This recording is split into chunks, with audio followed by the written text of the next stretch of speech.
एक बार फिर से स्वागत है आप सबका मेरे YouTube चैनल सेलर एंकर पे। ये वीडियो मैं लाया हूँ। इस वीडियो में मैं आपको बताऊंगा कि ज्वाइनिंग के टाइम में हमें किन बातों का ध्यान रखना होता है। जब शिप पे ज्वाइन करते हैं ना हम लोग, एक तो इस मोमेंट का सबसे बहुत बेसब्री से इंतज़ार करते हैं कि भाई कब ज्वाइनिंग होगी। पहले शिप की बात कर रहा हूँ मैं, जब हम कैडेटशिप कंप्लीट कर लेते हैं, प्रीसी ट्रेनिंग या फिर जीपी रेटिंग का कोर्स कर लेते हैं, फिर कंपनी का कॉल आता है तो बड़ा बेसब्री से इंतज़ार रहता है कि शिप पे कब ज्वाइन करेंगे। लेकिन कॉल आने के बाद लगता है यार एक दिन और लेट हो जाता, 2 दिन और हो जाता, क्योंकि घर छोड़ने का मन नहीं करता। This is a human tendency है, एक्चुअली ऐसा सबके साथ होता है। तो मैं इस वीडियो में बताऊंगा शिप पे जाने के टाइम में आपको किन किन डॉक्यूमेंट्स का ध्यान रखना होता है। वीडियो में लास्ट तक बने रहिएगा। जिनको अगर किसी भी प्रकार का कोई डाउट समस्या आता है, any time you can ask me, I am always ready to help. Okay, तो वीडियो को शुरुआत करते हैं। शिप पे जाते समय सबसे आपका इम्पोर्टेंट डॉक्यूमेंट है सीडीसी। सीडीसी सबको पता होगा, आपने देखा होगा। सीडीसी आपको मिलता है जहाँ से भी आप प्रीसी ट्रेनिंग करते हैं, वो इंस्टीट्यूट आपको सीडीसी प्रोवाइड कराता है। तो सीडीसी एक बहुत बड़ा इम्पोर्टेंट डॉक्यूमेंट है, वो आपको अपने साथ कैरी करना ही करना है। अगर वो कैरी नहीं करेंगे तो फिर बहुत बड़ा लफड़ा हो जाएगा, और हो सकता है वो, और फिर हो नहीं, फिर आप ज्वाइन भी नहीं कर पाओगे। बिकॉज आप शिप पे जाने से पहले जब इमिग्रेशन के लिए जाते हो तो वो लोग आपका सीडीसी और पासपोर्ट चेक करते ही करते हैं। तो सबसे इम्पोर्टेंट आपके लिए सीडीसी है, क्योंकि भैया एक तो ट्रेनिंग वैसे ही बड़ी मुश्किल से शिप मिला, ऊपर से सीडीसी भूल गए। ऐसा होता है, ट्रस्ट में ऐसा लोगों के साथ हुआ है। ऊपर से सीडीसी भूल गए और लो और नई मुसीबत। ठीक है, तो सीडीसी आपको कैरी करना ही करना है। पासपोर्ट ऑफ कोर्स, बिना पासपोर्ट के आप फ्लाई नहीं कर पाएंगे। अब भाई, अब यहाँ से आप जा रहे हो, ऑस्ट्रेलिया जा रहे हो, अमेरिका जा रहे हो, न्यूजीलैंड जा रहे हो, पासपोर्ट मैंडेटरी। आपके 4 STCW courses, basic STCW courses जो आपने किए हैं, PST, PSSR, EFA, ये सब किए हैं ना आपने, FPFF, fire prevention, fire fighting, ये सारे 4 कोर्स किए हैं। ये लेके ही जाना है, मैंडेटरी है। Medical certificate. अब ये मेडिकल सर्टिफिकेट क्या चीज़ है? तो आपके ज्वाइनिंग से पहले कंपनी आपको एक DG अप्रूव डॉक्टर के पास भेजती है। DG अप्रूव का मतलब होता है डायरेक्टर जनरल ऑफ शिपिंग। वहाँ से अप्रूव्ड रहेगा, उस डॉक्टर के पास भेजेगी। वहाँ पे आपका प्रॉपर मेडिकल चेकअप होगा। फिर वो आपको एक मेडिकल रिपोर्ट देंगे कि आप फिट हो या आप में कोई प्रॉब्लम है। जितनी बार ज्वाइनिंग करोगे उतनी बार देंगे, और वो DG की साइट पे भी आप चेक कर लेना। वैसे वो लोग चढ़ा देते हैं, DG की साइट पे भी आपका जो मेडिकल सर्टिफिकेट का नंबर है वो एंट्री होना चाहिए।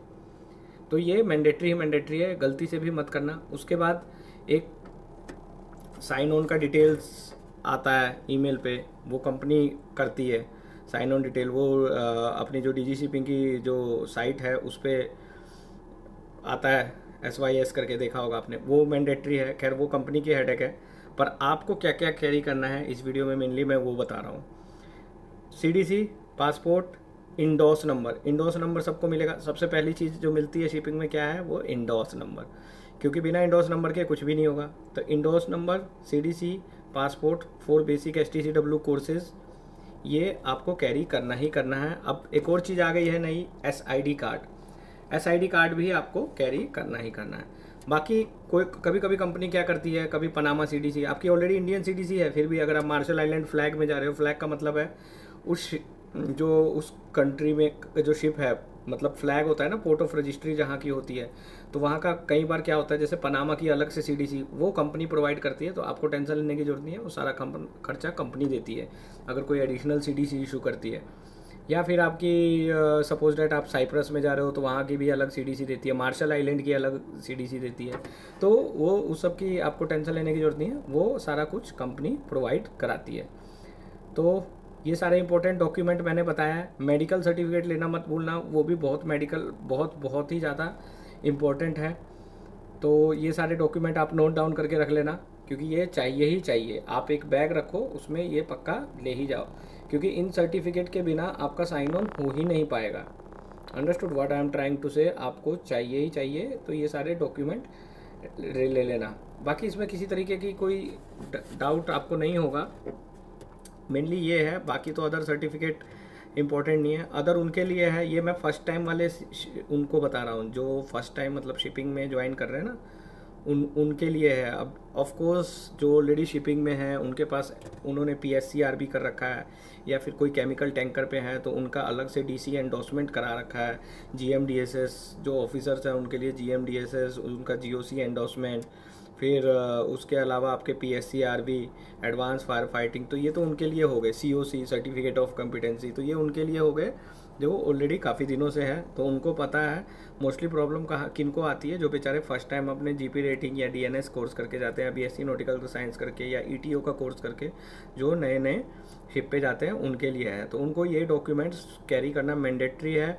विदाउट दिस डॉक्यूमेंट आप सोचो भी मत ज्वाइन करने का। अगर इस सब डॉक्यूमेंट्स में किसी तरीके की कोई समस्या है या कोई कमी है आपका, तो उसको पहले ही आप बिफोर इन हैंड उसको ठीक करा लें। आप सोचोगे नहीं यार यहाँ से निकल जाते हैं, फिर वहाँ हो ही जाएगा, क्योंकि अगर ये डॉक्यूमेंट्स में प्रॉब्लम आ गया तो आपका हो सकता है ज्वाइनिंग ना हो। ज्वाइनिंग को क्या बोलते हैं? Sign on. तो आपका साइन ऑन ना हो, ये वर्डिंग सीख लो, आप लोगों को शायद सुनने में अजीब लगेगा। फिर कंपनी एक कॉन्ट्रैक्ट लेटर भी देती है, कॉन्ट्रैक्ट लेटर जिसका नाम है SEAC, सीमेन एम्प्लॉयमेंट एग्रीमेंट। वो आपको कैरी करना है। वो एक कॉपी कंपनी के पास रहेगा, वो आपके पास रहेगा। उसमें क्या क्या होता है आपका डिटेल, आपका name, date of birth, company का एड्रेस, RPSL नंबर, फिर उसके अलावा आपकी सैलरी, आपकी वेजेस कितने हैं, आपके ओवर टाइम का रेट क्या है, वो सारा कुछ आपको SEA करके होगा, सीमेन एम्प्लॉयमेंट एग्रीमेंट वो होगा। तो वो भी बहुत इंपॉर्टेंट डॉक्यूमेंट है, क्योंकि वो तो आप रखोगे ही। ऑफकोर्स जब पैसे वाली बात होती है तो वो तो भूलोगे नहीं, इसलिए मैं लास्ट में बता रहा हूँ। तो वो अच्छे से पढ़ लेना। एनी टाइम अगर आपको लग रहा है कि नहीं मेरी सैलरी कम है, तो you can raise your volume, there is no issue at all. आप बोल सकते हो कि हाँ मेरे उस फ्रेंड को इतना मिल रहा है, मेरे को इतना कम क्यों दे रहा है। तो डेफिनेटली समटाइम क्या होता है, एरर होता है, कंपनी गलती से, you know what I am trying to say, sometime company गलती से कम चढ़ाने का कोशिश कर देती है। तो these things you have to keep in mind before joining the ship. तो इन बातों का ध्यान रखना है दोस्तों। और बाकी ठीक है, बाकी चलता है। बाकी अगर किसी तरीके का डाउट होता है तो definitely you can ask me before joining. जब आपका ज्वाइनिंग लेटर आ जाता है, इट मीन्स ज्वाइनिंग के लिए जब कॉल आ जाता है, या फिर आप मेडिकल कराने जाते हो, तो अगर आपको किसी तरीके का डाउट लगता है तो always I am ready to help. आप मुझे मैसेज कर सकते हो, मेरा रिप्लाई आ जाएगा। देता हूँ मैं रिप्लाई, पहले नहीं दिया, बीच में मैं बिजी था काफ़ी। तो जब टाइम मिलता है तो डेफिनेटली दे देता हूँ, और यार टाइम नहीं मिलेगा तो फिर क्या ही कर सकते हैं, क्योंकि टाइम और साथ के साथ इंटरनेट भी चाहिए। अगली वीडियो रहेगी इंटरनेट के ऊपर। इंटरेस्टेड टॉपिक है कि इंटरनेट क्या होता है, जहाज़ पे किस तरीके से इंटरनेट काम करता है, हम लोगों की शिप पे स्टारलिंक होता है या VSAT होता है, ये सब कंपनी के नाम है, या सीमोर होता है। तो ये सारी चीज़ें मैं बताऊंगा, कितना कितना डाटा मिलता है आपको, 1 वीक में 1 GB मिलता है या 1 डे में 1 GB मिलता है, क्या चार्जेस हैं, क्या ये फ्री है या पैसा है। तो ये सारी कवर करेंगे नेक्स्ट वीडियो में। तब तक के लिए मिलते हैं, गुड बाय, टेक केयर दोस्तों।